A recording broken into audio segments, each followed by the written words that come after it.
80세가 넘으면 왜 걷기가 힘들어질까요? 저희 구독자 중 한 분이 최근 이런 사연을 보내주셨습니다.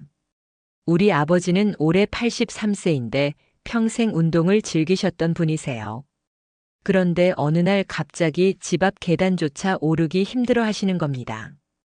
시장에서 집까지 걸어오는 짧은 거리도 마치 마라톤처럼 느껴진다고 하시더라고요.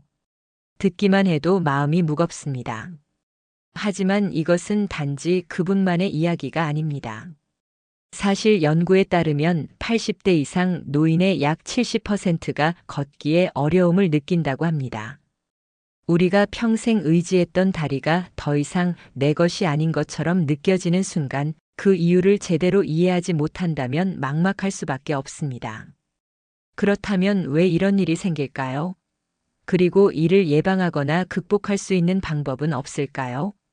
오늘 영상에서는 80대 이후 걷기 어려움의 진짜 이유와 이를 해결할 3가지 방법을 알려드리겠습니다. 끝까지 시청하시면 여러분이나 사랑하는 가족들이 다시 건강하게 걸을 수 있는 희망을 발견하실 수 있을 겁니다. 지금 바로 시작합니다. 여러분, 우리 몸은 정말 놀라운 존재입니다. 평생을 걷고 뛰며 수많은 순간을 만들어가죠. 하지만 80대에 들어서면서 이런 일상적인 움직임이 갑자기 어려워질 수 있습니다. 그 이유는 단순히 나이가 들어서가 아닙니다. 그 안에는 우리가 꼭 알아야 할 3가지 주요 원인이 숨겨져 있습니다. 첫 번째 이유는 바로 근감소증입니다. 85세의 김순자 할머니는 평생을 농사일로 바쁘게 지내셨던 분입니다. 항상 활동적이셨던 그분은 몇 년 전까지만 해도 시장까지 2km를 걸어 다니시곤 했습니다. 그런데 최근에는 집 앞 마당을 가로지르는 것도 힘들다고 하십니다. 병원에서 검사해 보니 근육량이 급격히 줄어들어 걸을 때 다리에 충분한 힘이 들어가지 않는다는 진단을 받으셨습니다. 여러분, 근감소증이라는 말을 들어보신 적 있으신가요? 근감소증은 나이가 들면서 근육량과 근력이 감소하는 현상을 말합니다. 특히 80세 이상이 되면 그 속도가 놀랍도록 빨라지는데요. 연구에 따르면 30대 이후로 우리의 근육량은 서서히 줄어들기 시작하고 60대부터는 그 속도가 더 빨라집니다. 특히 80대 이후로는 매년 약 3%씩 근육이 감소하여 80대의 근육 감소 속도는 60대의 거의 2배에 달한다고 합니다. 한마디로 나이가 들수록 근육이 빠르게 줄어들고 약해지는 겁니다. 근감소증은 단순히 힘이 빠지는 문제를 넘어 낙상 위험을 높이고 독립적인 생활을 어렵게 만드는 주요 요인입니다. 미국 스포츠의학 저널에서는 근감소증이 노인의 일상 활동에 심각한 영향을 미친다는 연구 결과를 발표했는데요. 특히 하체 근육, 즉 허벅지와 엉덩이 근육의 약화가 걷기 어려움의 가장 큰 원인으로 꼽힙니다. 이 근육은 우리가 걸을 때 가장 많이 사용하는 근육 중 하나이기 때문에 힘이 빠지면 걷기가 힘들어지는 건 당연한 일이겠죠. 두 번째 이유는 혈액순환의 저하입니다. 이 부분도 많은 어르신들께서 흔히 겪는 문제인데요. 여러분, 혹시 다리가 무겁고 걸을 때마다 쉽게 피로를 느끼는 분들을 보신 적 있나요? 이와 관련된 사례를 하나 말씀드릴게요. 78세의 박현우 할아버지는 매일 아침 공원 산책을 즐기셨던 분입니다. 그런데 몇 달 전부터 다리가 자꾸 뻐근하고 무거워지면서 산책이 점점 힘들어지셨다고 해요. 병원을 찾으셨더니 하지동맥 경화증 진단을 받으셨습니다. 다리로 가는 혈관이 좁아지면서 혈액순환이 제대로 이루어지지 않았던 겁니다. 이처럼 혈액순환 문제는 나이가 들수록 흔히 발생하는데요. 특히 다리는 심장에서 가장 멀리 떨어진 부위다 보니 중력의 영향을 크게 받습니다. 건강한 근육은 혈액을 펌핑해주는 역할을 하지만 근육이 약화되면 이 기능이 제대로 작동하지 않죠. 연구에 따르면 80대 노인의 약 20%가 하지동맥 경화증과 같은 혈관 문제를 겪는다고 합니다. 이 질환은 다리로 가는 혈관이 좁아져서 혈액순환이 방해받는 상태를 말합니다. 또한 이런 증상은 종종 중간 통증이라는 형태로 나타납니다. 걸을 때는 종아리나 허벅지가 아프고 잠시 쉬면 통증이 사라지는 특징이 있죠. 하지만 이걸 단순한 노화라고 간과했다가는 증상이 점점 심해져 일상생활에도 큰 어려움을 줄 수 있습니다. 그렇다면 혈액순환을 개선할 방법은 무엇일까요? 간단한 발끝 운동이나 발목 펌핑 운동은 혈액순환에 큰 도움을 줄 수 있습니다. 예를 들어 의자에 앉아 발끝을 들어 올렸다 내렸다 반복하거나 발목을 위아래로 구부리는 동작을 하루 몇 분씩 해보세요. 여기에 따뜻한 족욕도 혈액순환을 촉진하는 데 효과적입니다. 물에 소금을 한 스푼 넣으면 부종 완화에도 도움이 됩니다.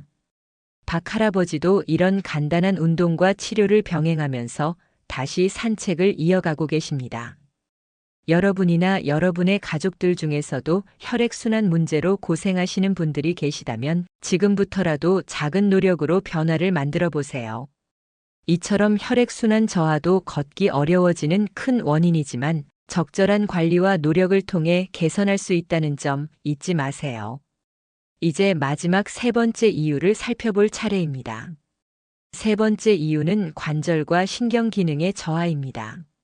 마지막으로 걷기 어려워지는 또 하나의 중요한 이유는 관절과 신경 기능의 저하입니다. 이는 노년기의 걷기 능력에 큰 영향을 미치는 요소인데요. 나이가 들면서 관절과 신경은 점점 더 약해지고 그 결과 걷기 자체가 점점 더 고통스럽거나 어려워질 수 있습니다. 82세의 박진영 할아버지는 오래전부터 무릎 관절염을 앓고 계셨습니다. 초기에는 통증이 그리 심하지 않아서 가벼운 산책 정도는 어렵지 않게 하셨습니다. 그런데 최근 들어 걷는 동안 무릎이 심하게 아프고 다리가 자꾸 저려와서 몇 분 이상 걷는 것이 힘들어졌다고 합니다. 병원을 방문한 결과 관절염이 진행되면서 관절의 마모가 심해졌고 여기에 신경 압박까지 생겼다는 진단을 받았습니다. 관절은 우리 몸의 무게를 지탱하고 움직임을 가능하게 하는 핵심 역할을 합니다. 하지만 노화로 인해 관절의 연골이 마모되거나 손상되면 뼈와 뼈가 직접 맞닿아 통증을 유발하게 됩니다. 특히 무릎 관절은 걷기에 중요한 역할을 하기 때문에 손상이 심할수록 걷기가 어려워질 수밖에 없습니다. 여기에 더해 신경 기능의 저하도 걷기를 방해하는 요인이 됩니다. 나이가 들면 신경이 주변 조직에 압박을 받거나 손상되기 쉽습니다. 대표적으로 허리 디스크나 척추관 협착증이 노년층에서 흔한 문제인데요. 이런 질환들은 다리로 가는 신경 신호를 약화시키고 걷는 동안 저림, 약화, 심지어는 다리의 기능 상실로 이어질 수 있습니다. 한 연구에 따르면 80대 이상 노인의 약 40%가 관절염 또는 신경 손상으로 인해 보행에 어려움을 겪고 있다고 합니다. 특히 관절 통증과 신경 문제는 서로 연관되어 악순환을 일으킬 수 있는데요. 통증 때문에 걷기를 꺼리게 되고 활동량 감소로 인해 근육과 혈액순환도 약화되면서 더 큰 문제로 번지게 됩니다. 그렇다면 이를 어떻게 극복할 수 있을까요?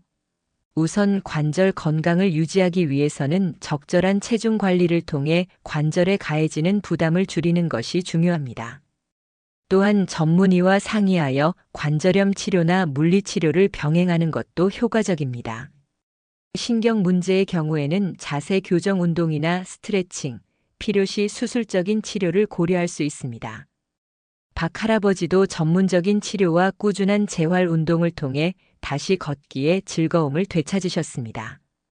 여러분 역시 관절과 신경 문제를 조기에 관리하고 적절히 치료한다면 나이와 상관없이 보다 건강하게 걸을 수 있을 것입니다. 여러분, 지금까지 말씀드린 세 가지 이유, 근감소증, 혈액순환 저하, 그리고 관절과 신경 기능의 저하는 단순히 나이가 들어서 생기는 자연스러운 현상이라고만 보기에는 너무나 중요한 문제들입니다. 하지만 좋은 소식은 이런 문제들을 충분히 관리하고 개선할 수 있는 방법이 있다는 겁니다. 그렇다면 우리가 어떻게 하면 이 세 가지 문제를 해결하고 건강하게 걸을 수 있을까요? 여러분, 걷기 어려움은 단순히 받아들여야 할 노화의 결과가 아닙니다. 올바른 노력과 실천을 통해 예방하고 개선할 수 있는 방법이 분명히 있습니다. 지금부터 3가지 실질적인 방법을 하나씩 소개해 드리겠습니다. 첫 번째 방법은 근육을 유지하고 강화하기 위한 근력 운동입니다. 근감소증은 걷기 어려움의 주요 원인 중 하나로, 이를 예방하려면 근육을 꾸준히 사용하고 강화해야 합니다. 대표적으로 스쿼트, 계단 오르기, 의자에 앉았다 일어나기 같은 간단한 동작부터 시작할 수 있습니다. 하루 10분에서 15분씩 꾸준히 하면 하체 근육의 힘을 유지하고 강화하는 데 큰 도움이 됩니다. 78세의 김종식 씨는 퇴직 후 활동량이 줄어들면서 점점 걸음걸이가 느려지고 힘이 빠졌습니다. 의사 권유로 하루에 10분씩 의자에서 일어났다 앉는 운동을 시작하셨는데요. 6개월 만에 허벅지 근육이 탄탄해지고 시장까지 걸어가도 덜 피곤하다고 말씀하십니다. 연구에 따르면 저항 운동은 근육을 유지하는 데 가장 효과적이며 노년기에도 새로운 근육 생성을 촉진할 수 있다고 합니다. 전문가와 상담해 자신에게 맞는 운동 계획을 세워보세요. 작은 변화가 큰 결과를 가져올 수 있습니다. 두 번째는 영양 섭취입니다. 근육과 관절, 혈액순환을 건강하게 유지하려면 균형 잡힌 식단이 필수적입니다. 특히 단백질은 근육 형성과 회복에 중요한 역할을 합니다. 매일 식사에 닭고기, 생선, 두부, 계란과 같은 고단백 식품을 포함해 보세요. 여기에 비타민 D와 칼슘이 풍부한 유제품이나 녹황색 채소를 더하면 뼈와 관절 건강도 함께 챙길 수 있습니다. 한 연구에서는 단백질 섭취량을 늘린 노인들이 그렇지 않은 그룹보다 근력과 고행 속도가 더 빨리 개선되었다고 보고했습니다. 또한 물을 충분히 마셔서 혈액순환을 원활히 유지하는 것도 중요합니다. 몸속 수분이 부족하면 근육과 관절이 제 기능을 발휘하기 어려워집니다. 마지막으로 전문가의 도움을 받는 것이 중요합니다. 통증이 있거나 특정 부위에 약화 증상이 있다면 병원에서 정확한 진단을 받아보세요. 관절염이나 신경 손상과 같은 문제는 조기에 치료할수록 효과가 좋습니다. 물리치료나 재활치료도 걷기 어려움을 극복하는 데 매우 효과적입니다. 물속에서 걷는 운동은 관절의 부담을 줄이면서 근육을 강화할 수 있는 좋은 방법입니다. 또한 정기적인 건강 검진을 통해 관절과 신경 상태를 점검하는 것도 잊지 마세요. 필요하다면 보조기를 활용하는 것도 도움이 될 수 있습니다. 무릎 보호대나 지팡이는 관절에 가는 부담을 줄이고 보행 시 안정감을 줄 수 있습니다. 이렇게 근력 운동, 균형 잡힌 식단, 전문가의 도움이라는 3가지 방법을 꾸준히 실천한다면 걷기 어려움은 더 이상 두려운 문제가 아닙니다. 여러분, 걷는다는 것은 단순히 움직이는 것이 아닙니다. 삶의 자유와 독립성을 유지하는 중요한 열쇠입니다. 오늘 알려드린 방법들을 참고해 작은 실천을 시작해 보세요. 하루 10분의 운동, 한 끼의 단백질 섭취, 병원에서의 상담이 여러분의 삶을 다시 건강한 걸음으로 채워줄 것입니다. 여러분의 건강한 발걸음을 응원하며 오늘 영상이 도움이 되셨다면 좋아요와 구독 부탁드립니다. 감사합니다.